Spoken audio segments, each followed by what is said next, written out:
दोस्तों एक बार फिर से हम आपके लिए BSSC office attendant form fill up 2025 apply online process की अपडेट लेके आ चुके हैं।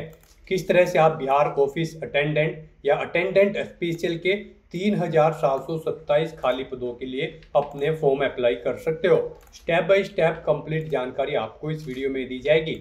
लास्ट डेट की अपडेट है, केवल यहाँ पर 3 दिन शेष रह गए हैं। आप जल्द से जल्द अपना फॉर्म अप्लाई कर ले, कहीं मौका हाथ से छूट न जाए।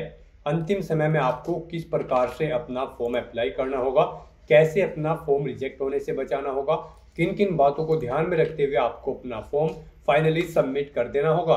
फॉर्म अप्लाई करते समय अगर आपके सामने कोई भी टेक्निकल प्रॉब्लम आ रही है तो उसका हल भी आपको इस वीडियो में मिल जाएगा। फॉर्म अप्लाई करते समय आपको कोई भी ऐसी गलती या फिर मिस्टेक नहीं करनी होगी जिसको करने से आपका एप्लीकेशन फॉर्म रिजेक्ट हो सकता है।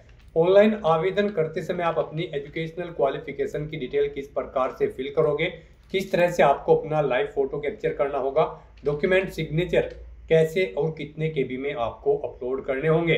मोबाइल फोन, लैपटॉप या फिर टैबलेट किसी भी डिवाइस के द्वारा से आप अपना फॉर्म अप्लाई कर सकते हो। सेम तरह से आपका फॉर्म भरा जाएगा, बस लुकिंग इंटरफेस चेंज हो जाएगा। फीस पेमेंट करते हुए रजिस्ट्रेशन से लेकर प्रिंट तक आपको किस प्रकार से अपना फॉर्म अप्लाई कर लेना होगा, पूरी जानकारी के लिए आपको वीडियो शुरू से लेके एंड तक बिना स्किप किए हुए देखनी होगी। इस वीडियो को पूरा देखने पर ही आपके सभी सवाल और डाउट क्लियर होंगे। तो चलिए दोस्तों, बिना कोई वक्त गंवाए शुरू करते हैं BSSC office attendant form fill up की पूरी जानकारी। फॉर्म भरने से पहले आपको सबसे पहले हमारी वेबसाइट के इस पेज पर विजिट करना होगा, जिसका लिंक आपको नीचे description plus first comment box में मिल जाएगा। और हमारे इस पेज पर विजिट करके आप यहां से बीएसएससी बिहार ऑफिस अटेंडेंट का फॉर्म अप्लाई कर सकते हो। बिहार स्टाफ सिलेक्शन कमीशन की ओर से ऑफिस अटेंडेंट स्पेशल के 3727 खाली पद निकाले गए हैं, जिनके लिए ऑनलाइन आवेदन करने का अंतिम मौका है। केवल 3 ही दिन शेष रह गए हैं। आप जल्द से जल्द अपना फॉर्म अप्लाई कर ले, कहीं मौका हाथ से छूट न जाए। अंतिम समय में आपको यहाँ पर वेट नहीं करना होगा फॉर्म अप्लाई करने का। आप आज ही से अपना फॉर्म अप्लाई कर ले। आखिरी समय में कोई भी टेक्निकल प्रॉब्लम हो सकती है। 10वीं पास कैंडिडेट इसके लिए अप्लाई कर सकते हैं। एज लिमिट 18 से 37 मेल के लिए, 18 से 40 फीमेल के लिए है। फीस जनरल ओबीसी डब्ल्यूएस के लिए 540 है, एससी एसटी पीएच फीमेल के लिए 135 है, जो कि आप ऑनलाइन मोड से पेमेंट कर सकते हो। एग्जाम से सिलेक्शन होगा, ऑनलाइन अप्लाई कर सकते हो। बिहार जॉब लोकेशन है, ऑल ओवर इंडिया से अप्लाई कर सकते हो। ऑनलाइन bssc.com ये इसकी ऑफिशियल वेबसाइट है, जिससे आप ऑनलाइन आवेदन कर सकते हो। इंपोर्टेंट लिंक सेक्शन के अंतर्गत ऑफिशियल नोटिफिकेशन पीडीएफ लिंक पर क्लिक करके आप इसके पीडीएफ डाउनलोड कर सकते हो। इसमें आपको पोस्ट वाइज, कैटेगरी वाइज और विभाग वाइज वैकेंसीज की जानकारी मिल जाएगी। क्वालिफिकेशन की डिटेल आप यहां से चेकआउट कर ले। एज लिमिट, एज रिलैक्सेशन की जानकारी आप यहां से देख सकते हो। किस कैटेगरी के लिए कितनी मैक्सिमम आयु सीमा आपकी रहने वाली है। एग्जामिनेशन पैटर्न, सिलेबस आपको सब्जेक्ट वाइज यहाँ पर प्रोवाइड करा दिया गया है। फीस पेमेंट की कैटेगरी वाइज जानकारी आपको यहाँ पर मिल जाएगी। ऑनलाइन आवेदन करने की डेट आपको यहाँ पर दी गई, कब से कब तक आप अपना फॉर्म अप्लाई कर सकते हो। फॉर्म अप्लाई करने से पहले आपके नोटिफिकेशन की पीडीएफ पूरा पढ़ना अनिवार्य है। इसको पूरा पढ़ने से ही आपके सभी सवाल और डाउट क्लियर होंगे। ये पीडीएफ रीड आउट करने के बाद में आपको अप्लाई ऑनलाइन लिंक पर क्लिक करना होगा, तो आपके सामने ऑनलाइन आवेदन करने का ये ऑफिशियल पोर्टल ओपन हो जाएगा। यहाँ पर अगर आपने पहले से रजिस्ट्रेशन कर रखा है तो आपको लॉगिन के इस लिंक पर क्लिक करना है और अपनी बेसिक डिटेल्स प्रोवाइड करते हुए आपको लॉगिन कर लेना है। यहाँ पर आपको अपना रजिस्ट्रेशन नंबर एंटर करना है, पासवर्ड एंटर करना है, ये कैप्चा कोड यहाँ पर एंटर करना है और लॉगिन की स्टेप पर क्लिक करते हुए अपने डैशबोर्ड में लॉगिन करके आपको अपना फॉर्म अप्लाई कर लेना है। और अगर आप इस भर्ती के लिए फर्स्ट टाइम अप्लाई करने जा रहे हो तो सबसे पहले यहाँ पर आपको अपना रजिस्ट्रेशन करना होगा। उसके लिए आपको रजिस्ट्रेशन के इस लिंक पर क्लिक करना है। आपके सामने रजिस्ट्रेशन का फॉर्म ओपन हो जाएगा और इसमें आपको अपनी बेसिक डिटेल्स प्रोवाइड करते हुए अपना रजिस्ट्रेशन कंप्लीट कर लेना है। सबसे पहले गाइज यहाँ पर आपको अपना नाम एंटर करना है अपनी 10वीं की मार्कशीट के अकॉर्डिंग। फिर यहाँ पर आपको अपना जेंडर सेलेक्ट करना है, मेल, फीमेल या फिर ट्रांसजेंडर। उसके बाद आपसे पूछा गया है क्या आप बिहार राज्य के निवासी हैं। अगर है तो यस करें, नहीं है तो नो ऑप्शन सेलेक्ट करें। अगर हैं तो आप यहाँ पर फिर अपनी कैटेगरी सेलेक्ट करें। उसके बाद यहाँ पर आप अपनी कास्ट सेलेक्ट करें। फिर यहाँ पर आपसे पूछा गया कि क्या आप नॉन क्रीमी लेयर कैंडिडेट हैं। अगर हैं तो आप यस करेंगे, नहीं तो नो ऑप्शन सेलेक्ट करेंगे। उसके बाद यहाँ पर आपसे पूछा गया कि क्या आप पर्सन विद डिसेबिलिटी कैंडिडेट हैं, पीडब्ल्यूडी कैंडिडेट हैं, अगर है तो आप यस करें। डिसेबिलिटी का यहाँ पर आप नेचर सेलेक्ट करें, वो परमानेंट है या फिर टेम्परेरी, उसकी परसेंटेज 40% से अबव है तो यस करेंगे, नहीं तो नो ऑप्शन सेलेक्ट करेंगे। फिर यहाँ पर अगर आप पीडब्ल्यूडी वाले कैंडिडेट नहीं है तो आप नो ऑप्शन सेलेक्ट करेंगे, फिर आपको ये डिटेल नहीं देनी होगी। फिर आपसे पूछा गया है कि क्या आप एक सर्विसमैन हैं, अगर है तो यस करें। और फिर यहाँ पर आप अपनी सर्विस की डेट सेलेक्ट कर लें, कितने ईयर मंथ और डे का आपको एक्सपीरियंस है, नहीं है तो आप नो ऑप्शन सेलेक्ट करें। फिर आपसे पूछा गया है कि क्या यहाँ पर आप 1 जनवरी 1963 के बाद एनसीसी से विमुक्त होने के बाद बिहार सरकार के अधीन कार्य करते हैं, अगर करते हैं तो यस करेंगे, नहीं तो नो ऑप्शन सेलेक्ट करेंगे। फिर आपसे पूछा गया कि क्या आप बिहार सरकार के कर्मचारी हैं जिन्होंने कम से कम 3 साल नियमित या फिर रेगुलर सेवा की है, अगर है तो यस करें, नहीं तो नो ऑप्शन सेलेक्ट करें। फिर आपसे पूछा गया है कि क्या आप बिहार सरकारी कर्मचारी के बाद प्रयासों की संख्या, यानी कि अगर आप बिहार स्टेट में कार्यरत हैं गवर्नमेंट पद पर और उसके बाद भी आपने जॉब के लिए प्रयास किया है तो कितनी बार आपने प्रयास किया है वो यहाँ पर आपको सिलेक्ट कर लेना है। अपना मोबाइल नंबर यहाँ पर आपको देना है, उसे एक बार फिर से एंटर करके कंफर्म कर लेना है। ईमेल आईडी एंटर करनी है, उसे भी कंफर्म कर लेना है। अपनी डेट ऑफ बर्थ यहाँ पर आपको इस कैलेंडर में से सिलेक्ट कर लेनी है। फिर आपको ये कैप्चा कोड यहाँ पर एंटर करना है और उसके बाद गाइज आपको सेव एंड कंटिन्यू के ऑप्शन पर क्लिक कर देना है। नेक्स्ट आपने जो डिटेल प्रोवाइड कराई है आप उसे चेकआउट करें। एडिट करना चाहते हैं तो आप एडिट कर लें, नहीं तो यहाँ पर अब आपको कंफर्म एंड नेक्स्ट के ऑप्शन पर क्लिक कर देना है। इस तरह से यहाँ पर आपका रजिस्ट्रेशन सक्सेसफुली कंप्लीट हो चुका है। आपके रजिस्टर्ड मोबाइल नंबर और ईमेल आईडी पर आपका रजिस्ट्रेशन नंबर और पासवर्ड सबमिट कर दिए गए हैं। आपको ने केयरफुली नोट डाउन करके रख लेना है फ्यूचर यूज के लिए। यहाँ पर भी आपको आपका रजिस्ट्रेशन नंबर प्रोवाइड कर दिया गया है।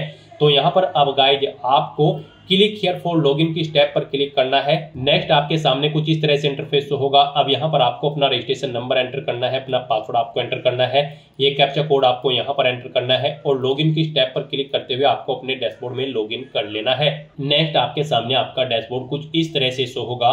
गाइस यहाँ पर आपको 6 स्टेप को कंप्लीट करते हुए अपना फॉर्म अप्लाई करना है। आपको अपनी पर्सनल डिटेल देनी है, फिर पेमेंट करना है, फीस पेमेंट, फिर आपको अपनी क्वालिफिकेशन की डिटेल देनी है, उसके बाद आपको अपना फोटो सिग्नेचर अपलोड करने हैं, लाइव फोटो कैप्चर करना है और उसके बाद आपको अपने एप्लीकेशन फॉर्म का हार्ड कॉपी प्रिंट आउट लेते हुए अपने फॉर्म को भरने के सभी स्टेप्स कंप्लीट कर लेने हैं। तो इन स्टेप्स को कंप्लीट करते हुए आपको अपना फॉर्म अप्लाई करना है। सबसे पहले यहाँ पर आपको अपनी पर्सनल डिटेल देनी है। इसमें आपको यहाँ पर सबसे पहले अपने फादर का नाम एंटर करना है, फिर आपको अपनी मदर का नाम एंटर करना है। उसके बाद यहाँ पर आपको अपना डोमिसाइल सर्टिफिकेट किस डेट को इशू हुआ है वो डेट इस कैलेंडर के ऑप्शन पर क्लिक करके सिलेक्ट कर लेनी है। फिर उसका नंबर यहाँ पर आपको देना है। फिर यहाँ पर आपको आपका डोमिसाइल सर्टिफिकेट किस अथॉरिटी ने इशू किया है वो यहाँ पर आपको सिलेक्ट कर लेना है। नहीं है इसमें उसका नाम तो आप अदर ऑप्शन सिलेक्ट करें और फिर वो डेजिग्नेशन यहाँ पर आप एंटर कर दें।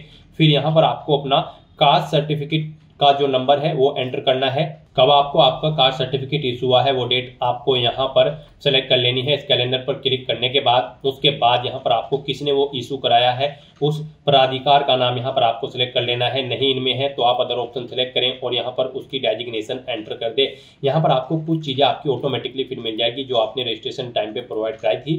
फिर आपको उस पेज को नीचे स्क्रॉल डाउन करना है। उसके बाद आपसे पूछा गया कि क्या आप स्वतंत्रता सेनानी के आश्रित हैं, अगर है तो यस करें, नहीं तो नो ऑप्शन सेलेक्ट करें। यस ऑप्शन अगर आप सिलेक्ट करते हैं तो फिर यहाँ पर आपको फ्रीडम फाइटर सर्टिफिकेट नंबर देना होगा, वो यहाँ पर आपको किसने इशू किया है वो आपको सिलेक्ट करना है और नहीं है तो आप नो ऑप्शन सेलेक्ट करेंगे। अपनी नेशनलिटी उसके बाद आप सिलेक्ट करेंगे। फिर आपसे पूछा गया कि क्या आपके पास आधार कार्ड है, अगर है तो यस करें, उसका नंबर दें, नहीं है तो नो ऑप्शन सेलेक्ट करें।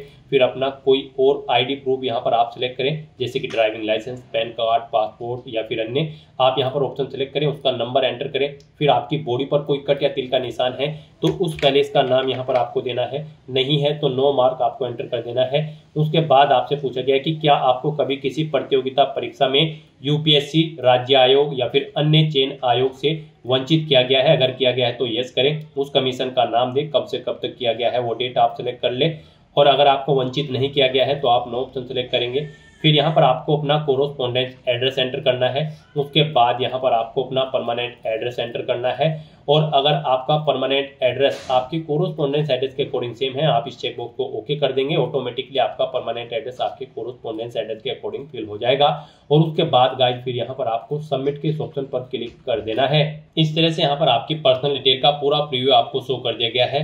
आपको अगर एडिट करना है तो टॉप पर ही आपको एडिट का ऑप्शन दिया गया है, आप एडिट कर सकते हैं। नहीं तो अगर सभी चीजें ओके हैं तो आप इस पेज को नीचे स्क्रॉल डाउन करें और उसके बाद फिर यहाँ पर आप प्रोसीड फॉर पेमेंट के इस ऑप्शन पर क्लिक कर दें। नेक्स्ट आपको आपकी फीस पेमेंट की डिटेल शो कर दी गई है। आपको आपकी कैटेगरी के अकॉर्डिंग यहाँ पर एप्लीकेशन फीस का अमाउंट देखने को मिल जाएगा। अब यहाँ पर आपको अपना फीस पेमेंट करना है। आपके पास दो ऑप्शन है, आप SBI या फिर ICI किसी भी ऑप्शन पर क्लिक करते हुए अपना फीस पेमेंट कर सकते हैं। इनमें से आप ऑप्शन सेलेक्ट करें और उसके बाद प्रोसेस ऑनलाइन पेमेंट की स्टेप पर क्लिक कर दें। नेक्स्ट आपके सामने फीस पेमेंट का इंटरफेस ओपन हो जाएगा। आप debit card, credit card, net banking या फिर UPI के माध्यम से अपना फीस पेमेंट कर सकते हो। UPI यहाँ पर आपके लिए बेस्ट ऑप्शन रहेगा और इजी ऑप्शन रहेगा। आप UPI के ऑप्शन पर क्लिक करें। UPI ID के थ्रू फीस पेमेंट करना चाहते हैं तो एंटर UPI ID ऑप्शन पर क्लिक करें। यहाँ पर आप अपनी UPI ID एंटर करें। वैलिडेट UPI ID के ऑप्शन पर क्लिक करते हुए अपना फीस पेमेंट कर दें। और अगर आप QR कोड के थ्रू फीस पेमेंट करना चाहते हैं UPI के, तो आप UPI QR के ऑप्शन पर क्लिक करें, पे नाउ के ऑप्शन पर क्लिक करें। ये QR कोड आपको शो होगा, आप इसे अपने UPI से स्कैन करें और अपना फीस पेमेंट कर दें। सक्सेसफुली फीस पेमेंट करने के बाद यहाँ पर आपको अपना एजुकेशनल क्वालिफिकेशन की डिटेल प्रोवाइड करनी है। गाइस, यहाँ पर Bihar staff selection commission office attendant की इस पोस्ट पर अप्लाई करने के लिए आपका 10वीं क्लास पास आउट होना जरूरी है किसी वेल रिकॉग्नाइज बोर्ड या फिर स्कूल से। तो यहाँ पर अब आपको अपनी 10वीं क्लास की डिटेल देनी है। सबसे पहले यहाँ पर आपको अपने सब्जेक्ट एंटर करने हैं, जो सब्जेक्ट आपके पास 10वीं क्लास में थे। फिर आपको बोर्ड का नाम देना है, जिस बोर्ड से आपने अपनी 10वीं क्लास पास आउट की है।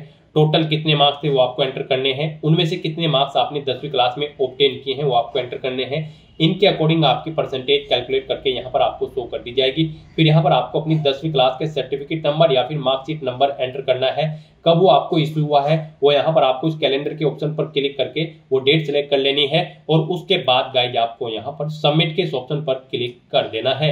नेक्स्ट यहाँ पर आपको अपना फोटो और सिग्नेचर अपलोड करने हैं। गाइज, यहाँ पर आपका जो पासपोर्ट साइज फोटो होगा वो 20 KB से 50 KB के बीच में होना चाहिए और उसकी विड्थ यहाँ पर 200 पिक्सल और हाइट 230 पिक्सल होनी चाहिए। तो यहाँ पर आपको ब्राउज के ऑप्शन पर क्लिक करना है, फाइल को सिलेक्ट करना है और अपना फोटो अपलोड कर देना है। और उसके बाद गाइज यहाँ पर आपको अपने सिग्नेचर अपलोड करने हैं। सिग्नेचर यहाँ पर आपको इंग्लिश और हिंदी दोनों लैंग्वेजेस में अपलोड करने होंगे। तो यहाँ पर अपने सिग्नेचर अपलोड करने के लिए भी आपको गाइडलाइन दी गई है। यहाँ पर आपके जो सिग्नेचर होंगे वो 10 KB से 20 KB के बीच में होने चाहिए और उनकी जो विड्थ है वो 200 पिक्सल और हाइट यहाँ पर 60 पिक्सल होनी चाहिए। उसके लिए भी आपको ब्राउज के ऑप्शन पर क्लिक करना है, फाइल को सिलेक्ट कर लेना है और हिंदी और इंग्लिश दोनों लैंग्वेजेस में आपको अपने सिग्नेचर यहाँ पर अपलोड कर देने हैं। आपके ये सिग्नेचर JPG फॉर्मेट में होने चाहिए। तो यहाँ पर अब अपने फोटो और सिग्नेचर अपलोड करने के बाद फिर आपको सबमिट के इस ऑप्शन पर क्लिक कर देना है। नेक्स्ट यहाँ पर आपको अपना लाइव फोटो कैप्चर करना है। उसके लिए यहाँ पर आपको टेक फोटो के इस ऑप्शन पर क्लिक करना है और अपना लाइव फोटो यहाँ पर कैप्चर कर देना है। फोटो कैप्चर करते हुए आपको कुछ चीजों का ध्यान रखना होगा, जैसे कि जहां पर आप अपना लाइव फोटो कैप्चर कर रहे हैं वहां पर प्रॉपर वे में आपकी रोशनी होनी चाहिए और वो प्लेस आपका नीट एंड क्लीन होना चाहिए। तो यहाँ पर आपको अपना लाइव फोटो कैप्चर करने के बाद फिर सबमिट के इस ऑप्शन पर क्लिक कर देना है। लाइव फोटो कैप्चर करने के बाद आपको डिक्लेरेशन सेक्शन में इस चेकबॉक्स को ओके करना है और उसके बाद फिर गाइज आपको फाइनल सबमिट के इस ऑप्शन पर क्लिक करके अपना फॉर्म सबमिट कर देना है। इस तरह से यहाँ पर आपका एप्लीकेशन फॉर्म सक्सेसफुली सबमिट हो चुका है। अब यहाँ पर आप प्रिंट पेमेंट स्लिप के ऑप्शन पर क्लिक करके आप अपने एप्लीकेशन फीस की पेमेंट का एक हार्ड कॉपी प्रिंट आउट ले सकते हैं और प्रिंट एप्लीकेशन स्लिप के ऑप्शन पर क्लिक करके आप अपने एप्लीकेशन फॉर्म का एक हार्ड कॉपी प्रिंट आउट ले सकते हैं फ्यूचर यूज के लिए, फ्यूचर रेफरेंस के लिए। तो दोस्तों, ऐसे आप Bihar staff selection commission office attendant की इस भर्ती के लिए अपने फॉर्म अप्लाई कर सकते हो बिना कोई मिस्टेक किए हुए। आज की इस वीडियो में बस इतना ही। आई होप ये वीडियो आपको पसंद आई होगी। अगर पसंद आई हो तो इसे लाइक और शेयर करें। चैनल पर नए हो तो इसे सब्सक्राइब कर लें। Thanks for watching.